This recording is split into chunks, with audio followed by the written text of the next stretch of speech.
we raised the issue of the callous nature of the reception of some of our hospitals, where a 29-year-old man sent in by an ambulance was refused treatment. They didn't even look at him.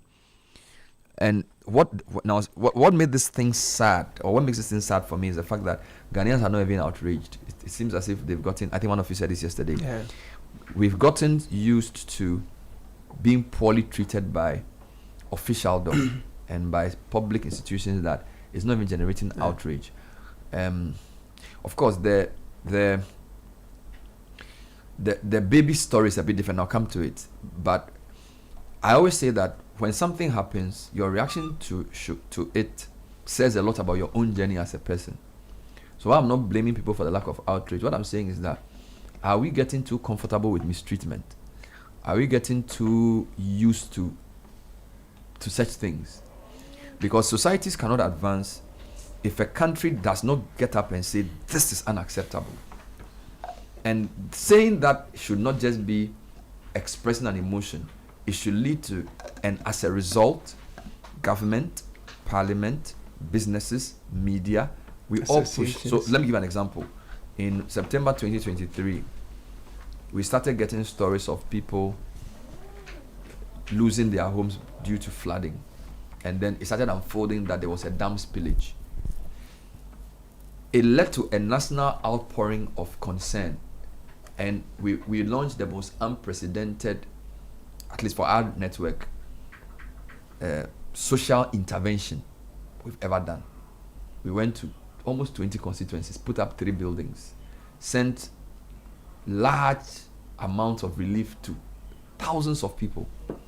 Because when we saw what unfolded and the videos came, we said, this is not right.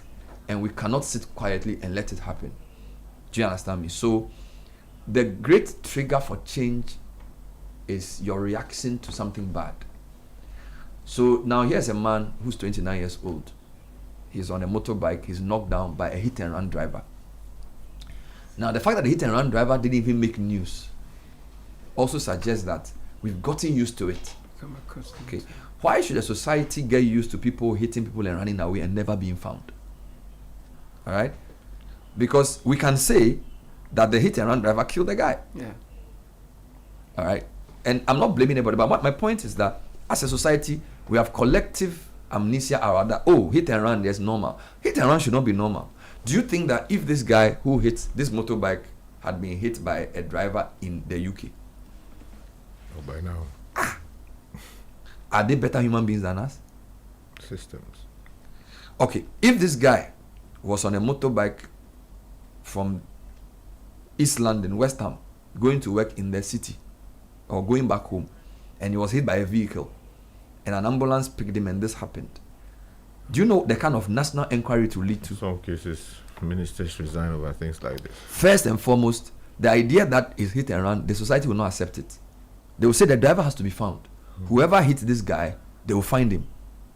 That's a society that values life. That's a society that says it is not right for somebody to knock down somebody and not stop. So the idea of hit and run being, business as usual is not on in that society. Number 2, the ambulance. Our ambulance did a fantastic job. They got a report, and in 3 minutes, I think that's highly commendable. Of course, the place is not far from where the ambulance is. Be that as it may, from the reports of the ambulance team, which also tells you that our country is a country of many parts. On the hit and run side, we've decided that it doesn't really matter. But we have some excellent people in the country. The ambulance people have shown that, at least for that particular case, they passed the test. Again, based on the report they put out. So that's point number 2. All right.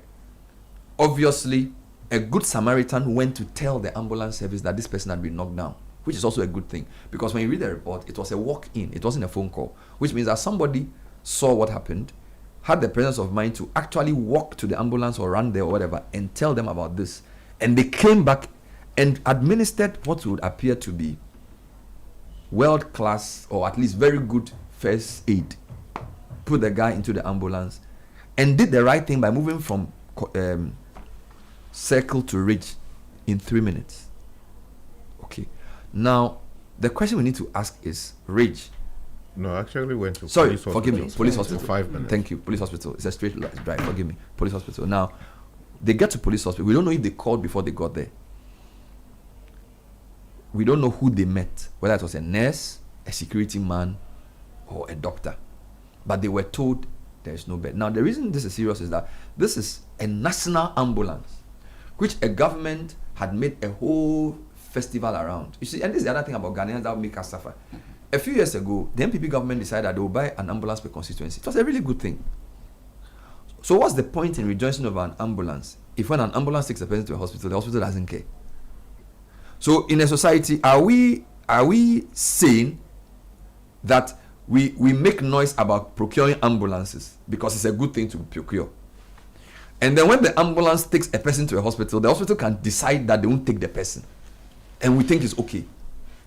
Do you understand my point? So somebody has knocked somebody down and ran away into the dark. We have a national security camera system. The police procured a lot of money to put up cameras all over the country, claiming that they had done a national surveillance something. Nobody's asking, okay, who knocked this guy down? Has he been found? Has the police report been made? Has the police also published what they found about this 10 p.m. knockdown? Because this is Nkrumah Circle. This is not some bush. Nkrumah Circle should have a camera. If nothing at all, people should have seen the car. Did people have mobile phones that they used to do all kinds of useless things? Did somebody take a photograph of the vehicle? This is a collective society. Did we take a photograph? So we are here all complaining about things. I'm asking simple questions. Okay, the police control room that has those cameras. Because I have gone to that police control center before, where they have lots of giant screens, where they say they have cameras at traffic lights in Ghana. Has somebody called for the camera footage to check whether they will find when this guy was knocked down? All right. Did somebody take a photograph of the car? Now, if nobody did, are we saying that as a nation, we have no inventory of what happens in our country, that at a place like Nkrumah Circle, between the hours of 10:25 and 10:33 p.m., we have no way of determining which vehicles passed a place like Nkrumah Circle, that collectively, with all the resources we have and all the money we've spent, we don't have a system to know which vehicles drove at a particular spot between 10:25 and 10:33 as a whole country, that because the camera didn't take it, or we don't know if the camera took it, the whole society has just given up, that the guy is gone forever. That if our life depended on it, we cannot find which car knocked this person. A whole country, we can't do it. Number 3, police hospital. Think about it. This is police hospital. This is police hospital. It should not know it. This is a hospital manned by professionals who are working for a security service agency. So if for nothing at all, police hospital is not the same as Madina Kekele Hospital. Do you understand? If I'm a nurse at police hospital, or 37 for that matter, I am expected to know that, of course, my first line of patients will be police people and their family people. So if a patient is brought in an ambulance bleeding, should police hospital say no on the basis of why they were set up? Now, the people who manage police hospital, are they concerned about what has happened? Have they issued a statement? Is there a board chairman? Does what have a CEO? Was there somebody on duty? Just what I'm saying. A society does not get destroyed because one person doesn't do the right thing. A society gets destroyed because a lot of people fail to do the right thing, and it accumulates into disaster. In the same way, societies don't advance because they have Abraham Lincoln or Nelson Mandela. They advance because a lot of people do a lot of small things and it accumulates. So we cannot simply say health minister alone. Police hospital has a board chairman. They have a hospital CEO. They have a head of customer service. Have they launched an internal inquiry into why a person was brought by an ambulance at 10:35 and they said there was no bed?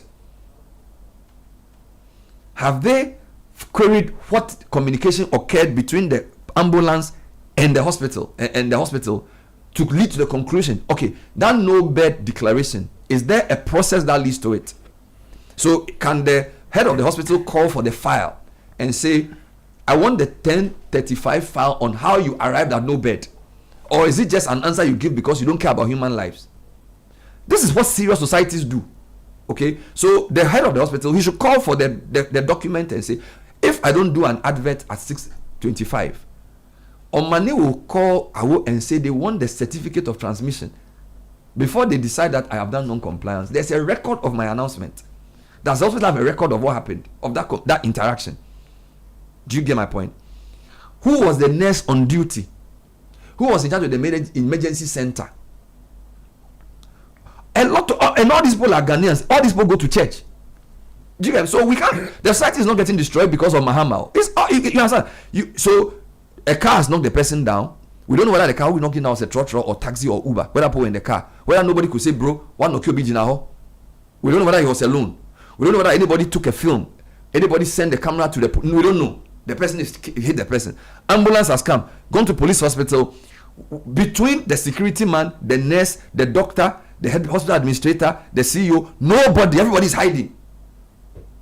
Okay, and we are all doing business as usual. This guy is still breathing. They send him to Rich Hospital. It's a Greater Accra Regional Hospital. Looks very shiny on the outside. Beautiful building. Built with taxpayers' money to pay for a loan. A patient in a national ambulance is driven to the hospital. The refrain is no bed. Again, Rich Hospital. Who did they meet?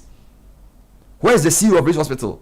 Has he queried the system? What system has he put in place to find out that people are not received on the basis of the mood of the nurse on duty? So the only way to check that is call for the record. Is there a record? How do you say there's no bed? What protocol must you go through? Does it apply to yesterday Samen read the rules around how to triage? All of this is just, and we are all sitting here saying we are waiting for the health minister to do an investigation. Doesn't Rich Hospital have a CEO? Doesn't he have a board chairman? What are the internal processes saying? This story is over a week old. Have they issued a statement to even apologize?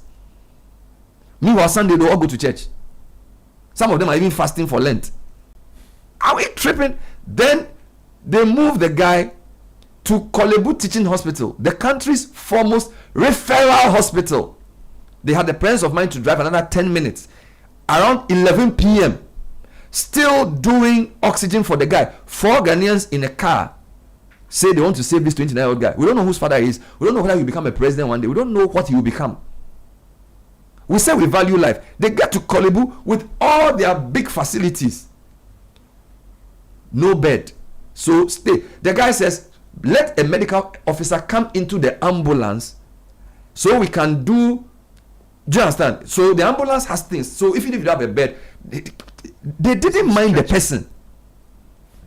And they said, go to UGMC. Okay, did you check to see whether he can get to UGMC? What was the basis of saying you go to UGMC? Because you don't know whether it's a politician's son or it's a pastor. Do you understand? Go to UGMC on what basis? That the 2-hour drive he will be alive? What was the basis of saying you go to UGMC? Or you don't care? What are you paid to do? You need to ask yourself. And every morning you go to work and say they should pay you a salary, and you go to church and pray. You are a wicked person. You get it? Then the people say, no, we can't go to UGMC. Come and treat the guy in the car. You say you won't do it. And the guy his pupils get dilated and he dies in the car.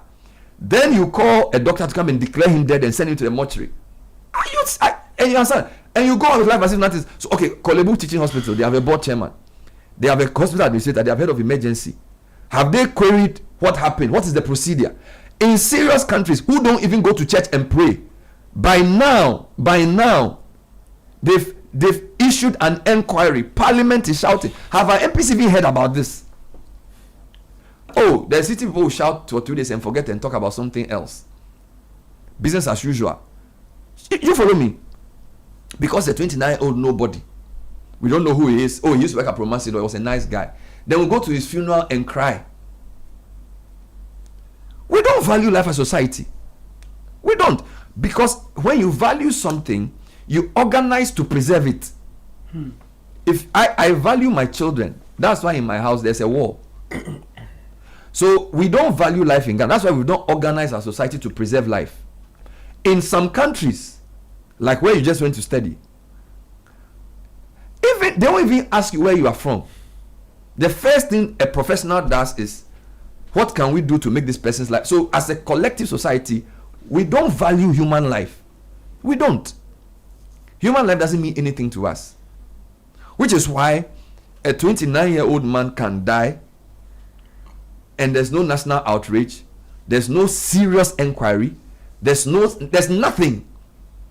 So what I say is that I always tell myself, when something happens, I look at my reaction and say, Aloski, why are you so angry? Why are you so happy? What does this thing reveal about you? That's how I live my life. So if maybe Sky is annoying me today, I'll say, okay, why has what Sky said annoyed me so much? Is it something about me, myself, that's making me so angry? You should be able to live your life. So my question is, why is there no commentary around the hit and run driver?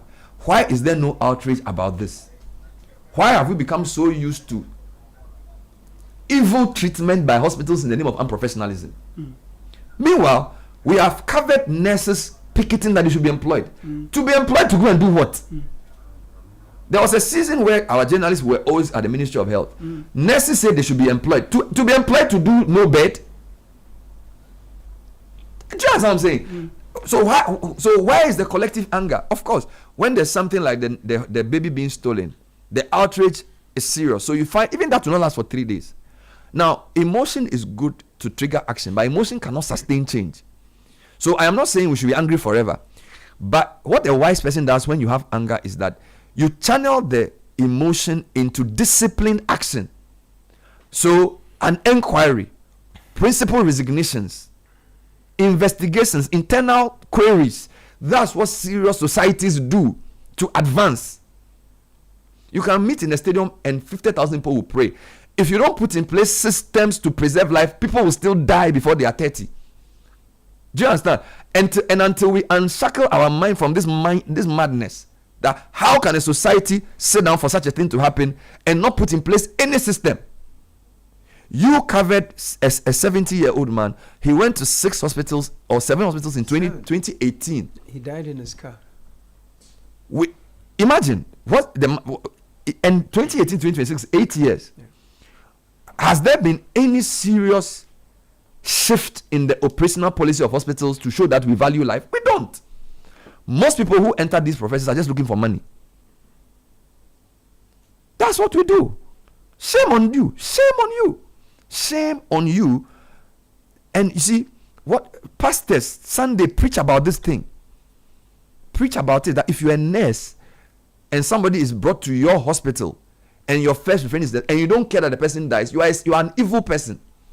If you're a doctor who doesn't care about somebody's death because you claim you don't know anything. Your training is incomplete because the empathy is part of your training.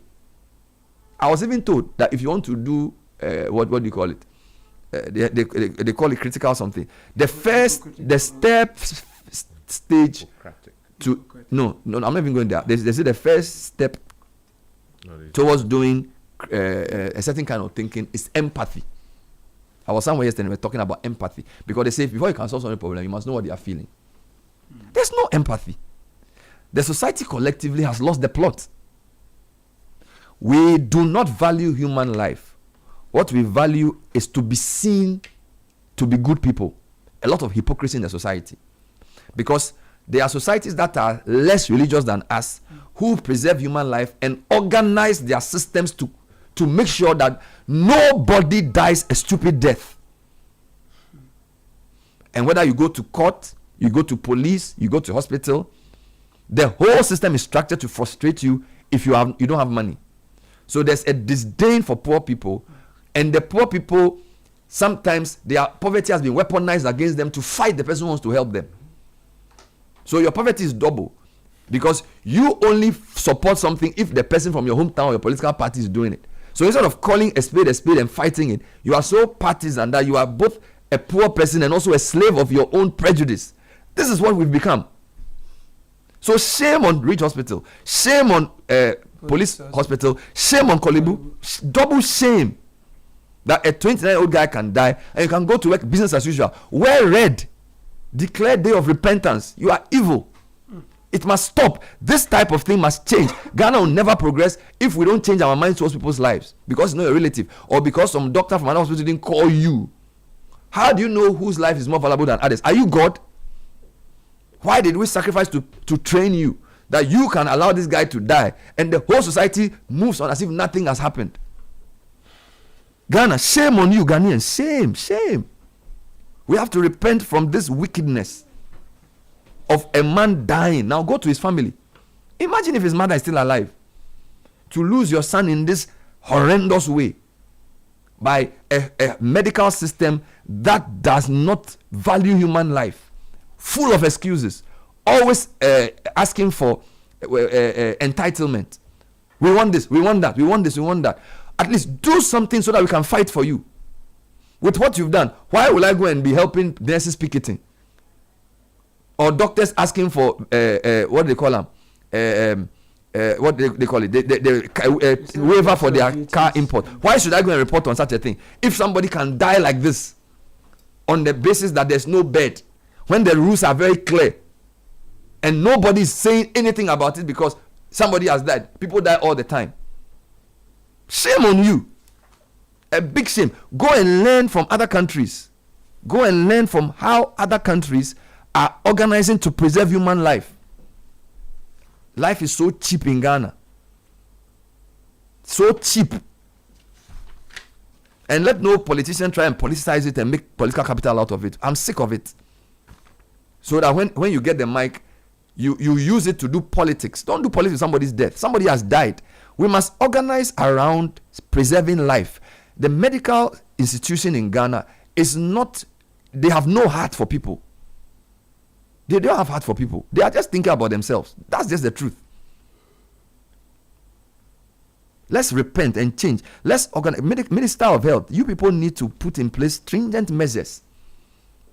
The hospitals are not helping. Medical professionals, please. No bed indeed.